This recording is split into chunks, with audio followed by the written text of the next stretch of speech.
Hi hello నమస్తే welcome back to ఆటగురు. ఈ రోజు మనం మ్యాచ్ నెంబర్ 13 అండ్ 14 హైలైట్స్ అయితే చూడబోతున్నాం. ముందుగా మ్యాచ్ నెంబర్ 13 లో ఆర్ఆర్ వర్సెస్ ఎంఐ మ్యాచ్ చూద్దాం. హలో, నిన్న గౌహతిలో ఏం జరిగిందో చూశారుగా. వర్షం వల్ల మ్యాచ్ రద్దవుతుందేమో అనుకుంటే చివరకు 11 ఓవర్ల మ్యాచ్ గా మారింది.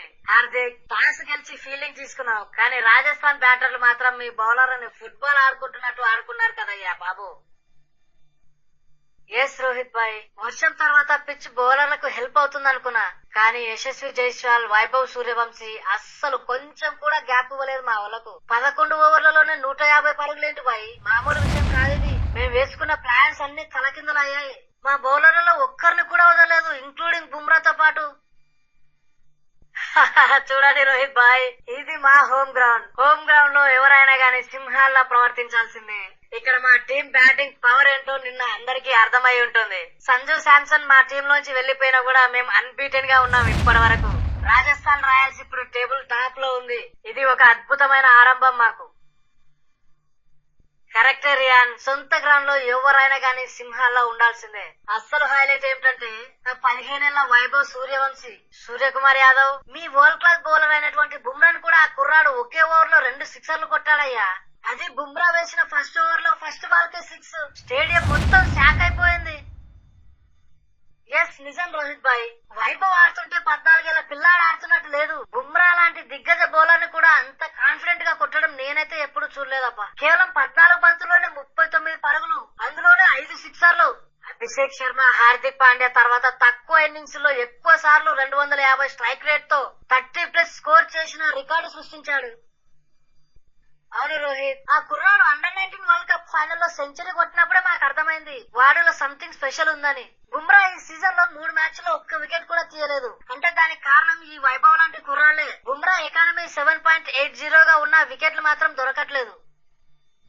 ఎస్ ఐపీఎల్ అంటేనే అన్ప్రెడిక్టబుల్ కదా. హార్దిక్, మీ టీమ్ లో విల్ జాక్స్ ఇంకా జాయిన్ అవ్వలేదేంటి? మిచెల్ శాంట్నర్ కి షోల్డర్ ఇంజరీ అయిందంటే కదా. అసలే స్పిన్ డిపార్ట్మెంట్ వీక్ గా ఉందనుకుంటే ఉన్న శాంట్నర్ కూడా లేకపోవడం పెద్ద మైనసే కదా మీకు. నిజం రోహిత్ భాయ్, శాంట్నర్ ని ప్రివెంటివ్ గా రెస్ట్ ఇచ్చాం. మా హెడ్ కోచ్ ఉన్నాడు కదా మహేంద్ర జయవర్ధన్ చెప్పారు విల్ జాక్స్ త్వరలోనే జాయిన్ అవుతాడని. జాక్స్ వస్తేనే మా మిడిల్ ఆర్డర్ కి కొంచెం బలం అయితే వస్తుంది. నిన్న 151 టార్గెట్ చేసేటప్పుడు జాక్స్ ఉంటే బాగుండేది మాకు. రియాన్, మీ బౌలింగ్ లో జోఫ్రే ఆర్చర్ మరియు నాండ్రే బర్గర్లు భలే బౌలింగ్ చేస్తున్నారు బాబు. 11 ఓవర్లలో 150 కొట్టాక ముంబైని 27 రన్స్ తో ఓడించడం చాలా గ్రేట్. కానీ యశస్వి జైస్వాల్ మాత్రం 77 రన్స్ కొట్టి నాట్అవుట్ గా ఉండి మీ టీం ని గెలిపించాడు. అవును బాయ్, మా టాప్ ఆర్డర్ ఫామ్ లో ఉంటే మమ్మల్ని ఆపడం ఎవరికీ సాధ్యం కాదు. గౌహతిలో ఉన్న వెదర్ రిపోర్ట్ ప్రకారం వర్షం వస్తుందని మాకు ముందే తెలుసు. అందుకే మేము అటాకింగ్ గేమ్ ఆడాం. వైభవ్ కి మధ్యలో చిన్న ఇంజరీ అయినా కొంచెం భయం వేసింది, కానీ తర్వాత వెంటనే వాడు మళ్ళీ కోలుకుని రెడీ అయిపోయాడు. సూర్యకుమార్, సోషల్ మీడియాలో అభిషేక్ శర్మ ప్లేస్ లో వైభవ్ సూర్యవంశీ వస్తున్నాడని ట్రోల్స్ మొదలయ్యాయంటయ్యా బాబు. మీ ముంబై నెక్స్ట్ మ్యాచ్ ఏప్రిల్ 12న వాంఖేడలో ఆర్సీబీతో ఉంది కదా. డిఫెండింగ్ ఛాంపియన్లతో ఆడుతున్నారు, చాలా జాగ్రత్తగా ఆడాలి. అవును రోహిత్ భాయ్, ఆర్సీబీ ఫుల్ ఫామ్ లో ఉంది అండ్ ఈ సీజన్ లో ఫస్ట్ టైం ఆర్సీబీతో తలపడబోతున్నాం. Virat Kohli orange cap race లో ఉన్నాడు. మేము వాంఖేడలో కంబ్యాక్ ఇవ్వాల్సిన అవసరం ఎంతైనా ఉంది, లేకపోతే పాయింట్ టేబుల్ లో మా పరిస్థితి ఇంకా దారుణంగా తయారవుతుంది. ప్రస్తుతం మేము 7వ స్థానంలో ఉన్నాం, ఇంకా పుంజుకోవాలి. రాజస్థాన్ కి మాత్రం ఇది గోల్డెన్ రన్. నెక్స్ట్ వాళ్ళు ఏప్రిల్ 10న బెంగళూరుతోనే ఆడుతున్నారు. ఈ రాయల్ బ్యాటింగ్ లో ఎవరు నెగ్గుతారో చూడాలని ఉందప్ప. ఖచ్చితంగా జడేజా, అది మాత్రం ఒక బిగ్ ఫైట్ అయితే ఉంటుంది. ఒకవైపు 15 ఏళ్ల వండర్ కిడ్ సూర్యవంశీ రికార్డులు, మరోవైపు ముంబై ఇండియన్స్ కష్టాలు. ఐపీఎల్ అంటేనే ఊహించని మలుపులు మరియు ఊహించని రికార్డులు. హార్దిక్, నెక్స్ట్ మ్యాచ్ లో విల్ జాక్స్ ని టీమ్ లోకి తీసుకురావడం మర్చిపోకు. రియాన్, నీ కెప్టెన్సీ మాత్రం అద్భుతం. ఇప్పుడు ఇది ఫ్యూచర్ లో కూడా ఇలాగే కంటిన్యూ చేస్తామని అనుకుంటున్నాను. Keep it up. ఇక మ్యాచ్ నెంబర్ 14 లోని ఢిల్లీ మరియు గుజరాత్ మధ్య హైలైట్స్ చూద్దాం. అందరికీ నమస్తే. నిన్న ఢిల్లీలో జరిగినటువంటి అద్భుతమైన మ్యాచ్ చూసారా? అక్సర్, నువ్వు టాస్ గెలిచి ఫీల్డింగ్ తీసుకున్నావు. వర్షం వల్ల మాయిశ్చర్ ఉంటుందని ప్లాన్ అయితే చేశావు, కానీ గిల్ బాడీ లాంగ్వేజ్, ఆ కాన్ఫిడెన్స్ చూస్తుంటే మాత్రం వాడు ముందే ఫిక్స్ అయిపోయినట్టున్నాడు బ్యాటింగ్ చేయడానికి. అవును రోహిత్ భాయ్, నాకు నెక్స్ట్ పాదం నుంచి కోలుకొని మళ్ళీ టీమ్ లోకి రావడం చాలా హ్యాపీగా ఉంది. అక్సర్ భాయ్ టాస్ గెలిచినా నేను మాత్రం ముందే బ్యాటింగ్ చేయాలని అనుకున్నాను. డ్యూ ఉందని నమ్మకం ఉండేది, అందుకే 210 రన్స్ బోర్డు మీద పెట్టగలిగాం. నిజం చెప్తున్నా రోహిత్ భాయ్, చేసింగ్ లో మాకు మంచి రికార్డు ఉందని ఫీల్డింగ్ తీసుకున్నాను. కానీ గిల్ 70 పరుగులు, బట్లర్ 52 పరుగులు మరియు సుందర్ 55 పరుగులు ముగ్గురు కలిపి హాఫ్ సెంచరీ కొట్టేసరికి స్కోర్ బోర్డు అమాంతం పెరిగిపోయింది. దాంతో మాకు చేజింగ్ కష్టమైపోయింది. ఎట్టకేలకు రాహుల్, నిన్న నీ బ్యాటింగ్ లో పాత మెరుపైతే కనిపించింది భయ్యా. మొదటి 2 మ్యాచ్ల్లో డకౌట్ అయ్యి తర్వాత ఒకే రన్ తో ఇబ్బంది పడ్డావు. కానీ నిన్న నువ్వు 29 బంతుల్లోనే 50 కొట్టావు. అయితే 6వ ఓవర్ లో గ్లెన్ ఫిలిప్స్ నీ క్యాచ్ కోసం గాల్లో ఎగిరినప్పుడు నువ్వు ఎలా ఫీల్ అయ్యావు? ఆ గుండె కొంచెం అదిరినట్టు అయిందా?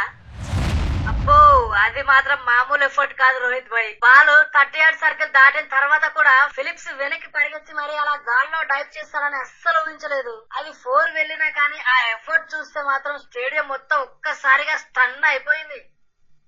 కానీ ఏ మాట కామాట రాహుల్ భాయ్, నిన్న మీరు మా బౌలర్లని ఆడుకున్న తీరు ఒక రేంజ్ లో ఉంది. మామూలుగా ఆడుకోలేదు అసలు. 92 రన్స్ కొట్టి దాదాపు మ్యాచ్ గెలిపించినంత పని చేశారు. నిస్సంగతో కలిసి మీరు చేసిన 76 రన్స్ ఓపెనింగ్ పార్ట్నర్షిప్ మమ్మల్ని కొంచెం టెన్షన్ పట్టింది. ఒకానొక దశలో మ్యాచ్ మా చేతుల్లోంచి జారిపోతుందన్నట్టు అనిపించింది. కరెక్ట్ చెప్పారు బట్లర్. కానీ గిల్, మీరు రషీద్ ఖాన్ మళ్ళీ తన విశ్వరూపం చూపించాడుగా. 4 ఓవర్లలో కేవలం 17 రన్స్ మాత్రమే ఇచ్చి 3 ముఖ్యమైన వికెట్లు తీశాడు. ముఖ్యంగా నితీష్ రాణాని అవుట్ చేశాక ఆ కళ్ళల్లోకి కళ్ళు పెట్టిన సీన్ ఉంది చూసావు, అది మాత్రం సోషల్ మీడియాలో ఫుల్ గా వైరల్ అయిపోతుంది. రషీద్ ఎప్పుడు అంతే రోహిత్ భాయ్, కాంపిటీషన్ ఉంటేనే వాడికి మస్తు మజా వస్తుంది, ఆ కిక్ కూడా వస్తుంది. రాణా వికెట్ తీసాక వాడు ఇచ్చిన ఆ లుక్ మ్యాచ్ హీట్ ని పెంచేసింది. ఆ వెంటనే సమీర్ రిజ్వీ గారిని గోల్డెన్ డక్ చేయడం, ఆ తర్వాత అక్షర్ పటేల్ వికెట్ తీయడం, ఇవే హైలైట్స్ మ్యాచ్ మా వైపు తిప్పేశాయి. కరెక్ట్ చెప్పావు గిల్, రషీద్ స్పెల్ మా కుంప ముంచింది. రాణా కేవలం 5 రన్స్ కి అవుట్ అవ్వడం, నేను కూడా ఎక్కువసేపు క్రిజ్ లో ఉండలేకపోవడం మాకు బ్యాడ్ లక్ అని చెప్పుకోవాలి. రాణా ఫామ్ మాకు ఇప్పుడు పెద్ద సమస్యగా మారింది. అప్కమింగ్ మ్యాచ్ లోనైనా రాణా ఫామ్ లోకి రావాల్సిన అవసరం ఎంతైనా ఉంది. You don't worry Axar, IPL అంటేనే కమ్బ్యాక్. రాణా ఫామ్ లోకి రావడం గ్యారంటీ. కానీ గిల్, గెలిచామన్న ఆనందంలో ఉన్న మీకు బీసీసీఐ పెద్ద షాక్ ఇచ్చింది కదా. స్లో ఓవర్ రేట్ కారణం వల్ల నీకు 12 లక్షల జరిమానా వేశారు. ఈ సీజన్ లో ఇది నీకు ఫస్ట్ అఫెన్స్. అవును రోహిత్ భాయ్, మ్యాచ్ అంతా క్లోజ్ గా వెళ్తుంటే టైం చూసుకోలేదు, అందువల్ల జరిమానా అయితే పడింది. కానీ మ్యాచ్ అయితే గెలిచాం కదా, ఆ సాటిస్ఫాక్షన్ మాత్రం ఉంది. ఇక రషీద్ ఖాన్ గురించి ఒక షాకింగ్ న్యూస్ ఏంటంటే వాడు టెస్ట్ క్రికెట్ కి దూరంగా ఉండాలని డాక్టర్లు చెప్పారట. బ్యాక్ బోన్ సర్జరీ తర్వాత 67 ఓవర్లు బౌలింగ్ చేయడం వల్ల వాడు తన కెరీర్ కోసం ఈ నిర్ణయం తీసుకున్నట్టు చెప్పాడు. అది మంచి నిర్ణయమే. మనం హెల్తీగా ఉన్నప్పుడే మన పర్ఫార్మెన్స్ ఇంకా ఎక్కువగా ఉంటుంది. కానీ మ్యాచ్ చివరి బంతి వరకు డ్రామా నడిచింది రోహిత్ భాయ్. మిల్లర్ 41 పరుగులు చేసి లాస్ట్ ఓవర్ లో సింగిల్ తీసుకోకపోవడం, కుల్దీప్ యాదవ్ రన్అట్ అవడం వల్ల కేవలం ఒకే రన్ తో మేము ఓడిపోయాం. పాయింట్ల టేబుల్ లో మాకు ప్లస్ రన్ రేట్ ఉన్న ఈ ఓటమి కొంచెం బాధగా ఉంది. డోంట్ వరీ రాహుల్, మళ్ళీ పుంజుకుంటారులే. చూశారుగా అందరూ, ఢిల్లీలో గుజరాత్ ఖాతా తెరిచింది. కానీ ఢిల్లీ క్యాపిటల్స్ మాత్రం గెలిచే మ్యాచ్ ని చేజేతులా పోగొట్టుకుంది. గిల్, నెక్స్ట్ టైం మాత్రం ఓవర్లు త్వరగా పూర్తయ్యేటట్టు చేసుకో. మ్యాచ్ గెలుస్తున్నామన్న ఆనందంలో అవన్నీ పట్టించుకోకుండా ఉండకు, లేకపోతే జరిమానా ఇంకా పెరుగుతూ పోతూ ఉంటుంది సుమా. రాహుల్, మొత్తానికి ఐపీఎల్ లో ఫామ్ లోకి అయితే వచ్చావు. ఈ ఫామ్ ని ఇలాగే కంటిన్యూ చేస్తూ ఉంటామని కోరుకుంటున్నాను. సో ఇవి గైస్ ఈ రోజు ముచ్చట్లు. Thank you so much for being with us. మరిన్ని ఇలాంటి అప్డేట్స్ కోసం చూస్తూనే ఉండండి మన ఆట గురు. Please do like, share and subscribe our channel. Thank you.